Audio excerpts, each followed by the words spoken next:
Welcome to the Yes, No, Maybe June wrap-up but longer. A Prayer for the Crown Shy. Yes, this whole series is an absolute yes. I think everybody should read them. This is about a monk and a robot in a solar punk setting where robots have many years ago rebelled against being used as machines as free labor and have roamed the earth asking the question of like, why are we living and what is earth and all of these things. And the monk comes into contact with a robot which has not happened in many, probably 100 years. And they start interacting and exchanging views on life. It is really cute. It's about an existential crisis. I think it's about the millennial crisis, to be honest. As a millennial, I really enjoyed it. Three Shattered Souls by Mai Orland. This is the final book to her series, which is very often compared to Six of Crows, which I think is not exactly correct, but it is about a bunch of people who are brought together to kill the king. And they all have baggage. Some of them know each other and have pasts that are not great. There's some romance there, quite a lot of romance, but nothing too spicy or anything like this.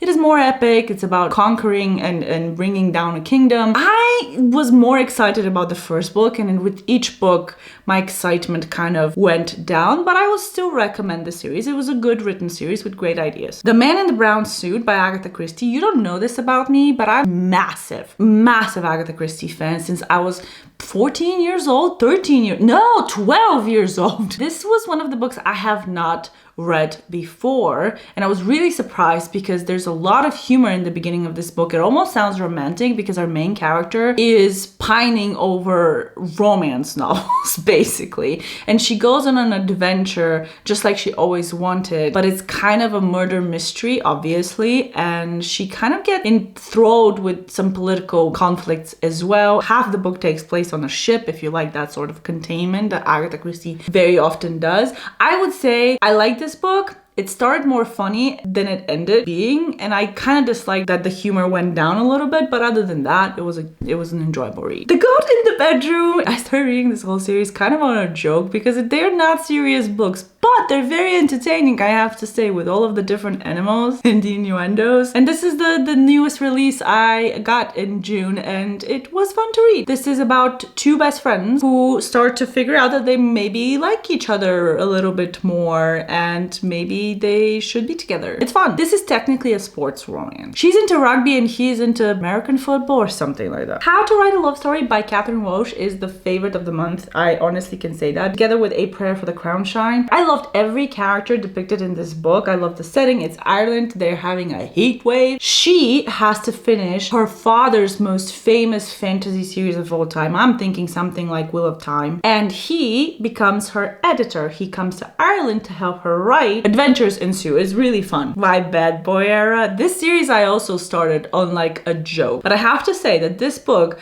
minus a little bit of the stalking, was actually entertaining. Listen, this is a final book in a interconnected standalone romance series. This is quite spicy. This is when they went to college together. She liked him. She thinks he never really noticed her, where in fact he was actually kind of obsessed with her. And after the college ended, he has a very bad reputation, has to do some PR work, so he comes to work for her family's animal sanctuary, where she also has to work for the summer. Also, he's her best friend's brother. I would say yes, it was a fun story. Yeah, I liked it. Also, it's the finishing of the story, so you get the ending for everyone. Harvest Season by Brynne Weaver. This is the second book in her newest series about a murderous couple. In this series, not every book starts a new couple. This is just following one story about two people falling in love and also committing quite a lot of murders. I have to say, I like this series and I like the second book. After liking Catherine Walsh so much, I went and checked her backlog and I did The Rebound, which I actually enjoyed because I really enjoyed the vibes of the place. She loses her job, has to go back home and meets this really cute guy she starts hitting on, and then realizes this is her next door neighbor for when they were kids. They were best friends and then she grew out of it. He had a crush on her. She didn't know anything about it and now she's crushing on him. After finishing that one, I went for another of her books, which was One Night Only. This I actually enjoyed a little bit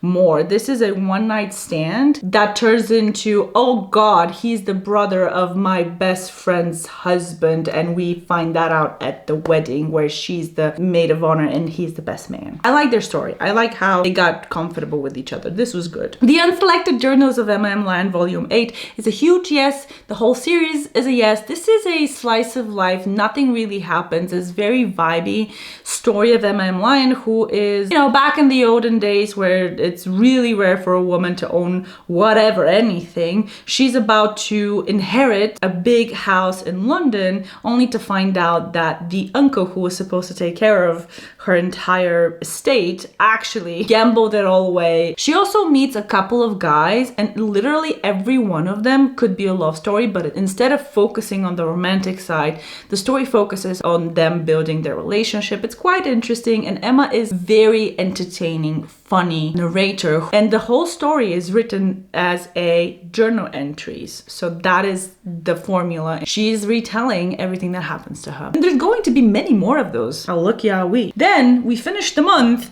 with The True Love Experiment by Christina Lauren. And I have to say, I was so impressed by Christina Lauren last summer.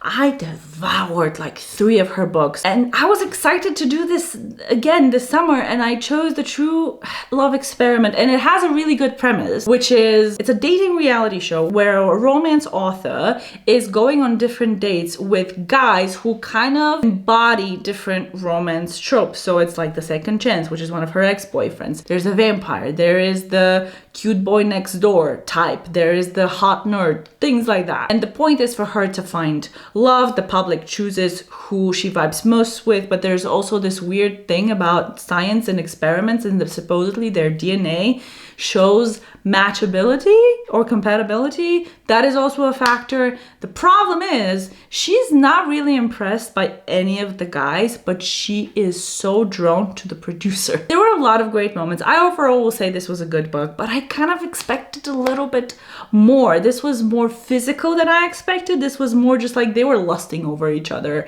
and the building of the relationship kind of happens less frequently. Okay, that was a very long video. Now it's your turn. What was your June like? Okay, bye.